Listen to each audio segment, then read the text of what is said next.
రైతులు తమ వ్యవసాయ పద్ధతుల్లో మార్పులు చేసుకుంటున్నారు. తక్కువ శ్రమతో ఎక్కువగా లాభాలు పొందే విధానాన్ని అలవర్చుకుంటూ ముందుకు పోతున్నారు.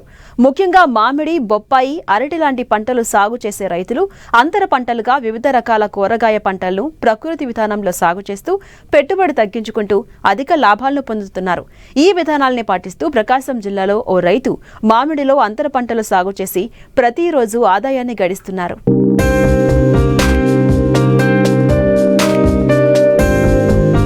మామిడి మొక్కల మధ్య అంతర పంటలు సాగు చేసిన ఈ క్షేత్రం ప్రకాశం జిల్లా కొత్తపట్నం మండలం వజ్జిరెడ్డిపాలెం గ్రామంలో ఉంది.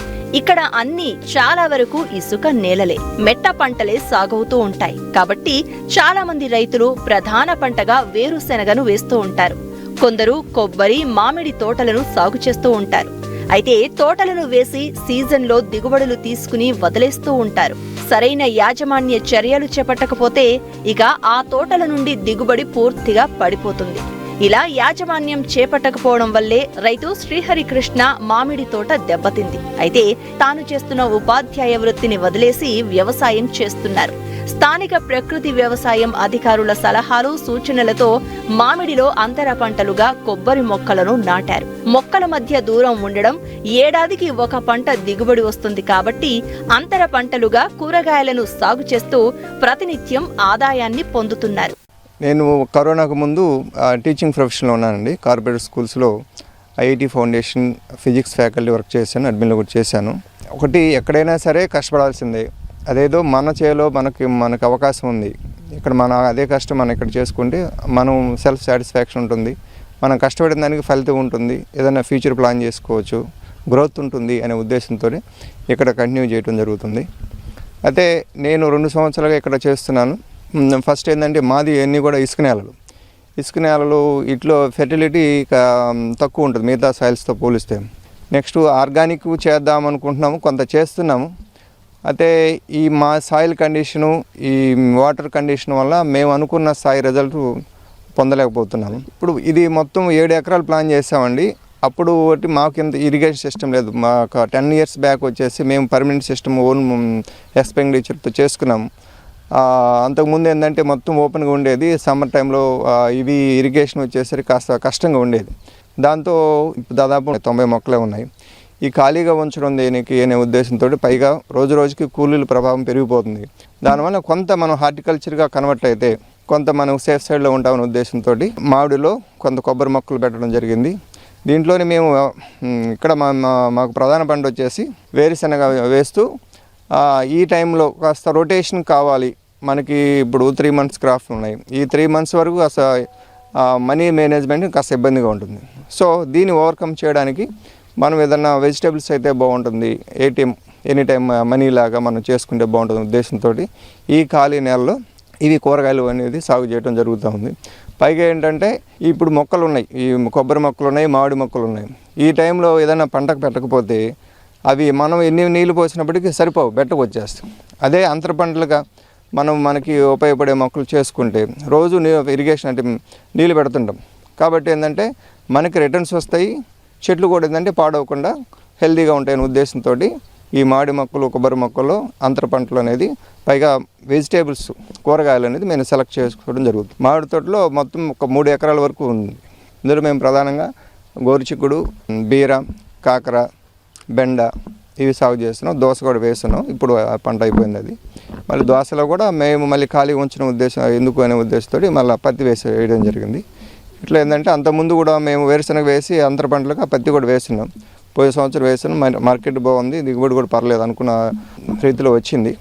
మేము వీలైనంత వరకు ఏంటంటే పచ్చిరొట్టుకి కన్వర్ట్ చేసుకుంటామండి. పచ్చిరొట్టు, జనుము, జీలుగా అవన్నీ నవధాన్యాలు దాన్ని కాస్త పెంచుకుంటూ ఇప్పుడు మొన్న అయితే 18 రకాలన్నీ డబుల్ కర్ మెథడ్లో దాన్ని నంబర్ పెంచుకుంటూ వెళ్తున్నాం. అంతకుముందు 9 వేసాము, ఇప్పుడు 18 రకాలు కలుపుకున్నాం. ప్రధాన పంటకు వెళ్ళే ముందు ఒక 1 month 1.5 month టైం ఉంటే ఖాళీగా పెట్టకుండా మేము పచ్చిరొట్టుకి సంబంధించి గింజలు చల్లుకొని దాన్ని సారవంతం చేసుకోవడం జరుగుతుంది. మావి ఇసుక నేల కాబట్టి అంత సాయిల్ అనేది గట్టిగా ఉండదు, ఎప్పుడు కొంచెం లూజ్ సాయిలే కాబట్టి మాకు అంతర పంటల అంటే అంతర సేద్యం అనేది ఎక్కువ అవసరం ఉండదు. ఇప్పుడు ఈ చెట్టు ఉంది. ఈ చెట్టు అంతకుముందు ఏం చేసామంటే ఖాళీ ఉంచడం ఎందుకంటే ఈ కలుపు మొక్కలన్నీ కూడా ఎండబెట్టిన తర్వాత ఆ మొదట్లో వేసాం. దానివల్ల ఏంటంటే మనకు మల్చింగ్లా ఉపయోగపడుతుంది. కొన్ని రోజులకి అది డీకంపోజ్ అవుతుంది. ఈ కూరగాయలకు సంబంధించి ప్రధానంగా అప్పుడు గోరుచిక్కుడు చూసుకుంటే దోమ ఉంటుంది. దోమకి ఏంటంటే పెద్దగా దాని ప్రభావం ఉండదు. దానికి సంబంధించి మనం వేప కషాయం, మనకి దశపర్ణి కషాయం ఈ స్ప్రే చేయడం జరుగుతుంది. తర్వాత దీనికి ఆకుమచ్చ ఫంగస్ వస్తుంది. దానికి సంబంధించి పొల్ల మజ్జిగ, ఇంగు ద్రావణం ఈ స్ప్రే చేయడం జరుగుతుంది. సేమ్ అన్నిటికి కూడా ఏంటంటే ఇవే మేనేజ్మెంట్ ఫాలో అవుతామండి. కొంత ఏంటంటే మనకి బెస్ట్ మేనేజ్మెంట్ గురించి మనకి స్టిక్కీ ప్యాడ్స్ వాడుతున్నాం.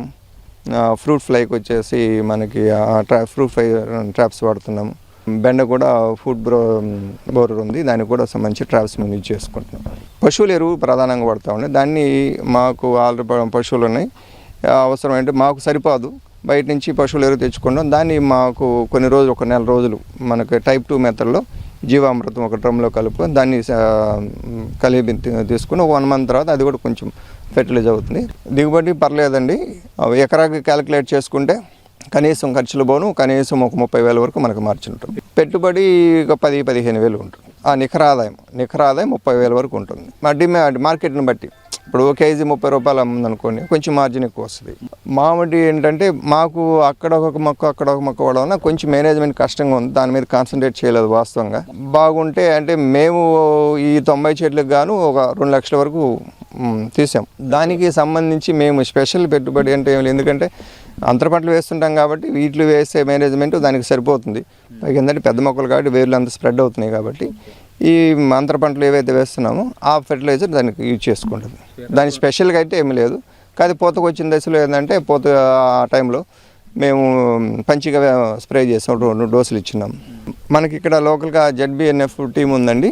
వాళ్ళు మండే వెన్స్డే ఒంగోలులో మార్కెట్ చేస్తున్నారు. వాళ్ళు కూడా మనం సప్లై చేస్తున్నాం. మన దగ్గర వాళ్ళు కలెక్ట్ చేసుకుంటున్నారు. మనం డైరెక్ట్ మార్కెట్ చేయట్లేదు. ఆర్గానిక్ స్టాల్ పర్పస్ కోసం మన దగ్గర మనం ప్రోడక్ట్ ఇస్తున్నాం. వేరుశెనగ మీద అంటే ఖర్చులు పెరిగిపోయినాయి, ఈల్డింగ్ తగ్గుతుంది, పెట్టుబడి బాగా పెరిగిపోయింది. ఎరువులు కానివ్వండి, కానీ పెస్టిసైడ్స్ కానివ్వండి, దాదాపు 60,000 ఖర్చు అవుతుంది. రాబడి అంతా బాగుంటే ఒక 80,000-90,000. దాన్ని ఉన్న పరిస్థితిని బట్టి, మార్కెట్ని బట్టి, వచ్చే ఈల్డింగ్ని బట్టి ఆ మినిమంగా చూసుకుంటే ఒక 20,000 వేరుశెనగ మీద అవకాశం ఉంది. కూరగాయల మీద అంటే మార్కెట్ హెచ్చుతగ్గులను బట్టి అది ఒక 20,000 తీసుకోవచ్చు. మామిడి అంటే ఒక అంతా మెయింటెనెన్స్ ఉంటే ఒక 50,000 గట్టిగా తీసుకోవచ్చు.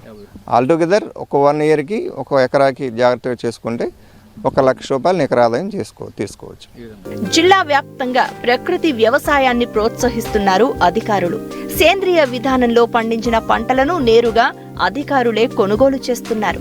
స్థానికంగా అవుట్లెట్ ఏర్పాటు చేసి వినియోగదారులకు అమ్మకం చేపడుతున్నారు. దీంతో ఆరోగ్యకరమైన పంటలను ప్రజలు తింటూ ఉండగా రైతులకు అధిక ధర అందుతోంది. ఇక్కడ ప్రధాన పంట ఏక పంటగా వేసేవాళ్ళు. మేము ఇక్కడ ప్రకృతి వ్యవసాయం ద్వారా వీళ్ళకి అవగాహన కల్పించి వివిధ రకాల పంటలు, అద్దర పంటలు, పలు పంటలు వేపించాము. చూడండి, ఆకుకూరలు, ఇవన్నీ ఉత్పత్తులన్నీ కూడా, ఆకుకూరలు కూడా రకరకాలుగా వేపించాము, అన్ని రకాలు. ఇవన్నీ కూడా మేము సేంద్రియ ఉత్పత్తులను మేము ఒంగోలు డిస్టిక్ లెవెల్లో కలెక్టర్ స్పందన ఆఫీస్ వాళ్ళ దగ్గర, తర్వాత రిమ్స్ దగ్గర మార్కెటింగ్ కూడా ఓపెనింగ్ చేయడం జరిగింది. 3 months అవుతుంది. రైతులు కూడా కొంతమంది అక్కడ 2-3 రైతులు కూడా వచ్చారు. మొట్టమొదటగా మేము 2-3తో స్టార్ట్ చేసి ఇప్పుడు 6-7 మందితో రైతులతో తీసుకుంటున్నాము.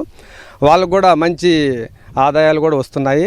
తర్వాత కూడా ఇవి తినడం వల్ల వాళ్ళకు కూడా బాగా మంచి ఆరోగ్యం అని చెప్పి ఎక్కువ స్థాయిలో ఇప్పుడు మేము మొట్టమొదటగా 2,000తో స్టార్ట్ చేసి ఇప్పుడు 10-12,000 వరకు వ్యాపారం చేస్తున్నాము.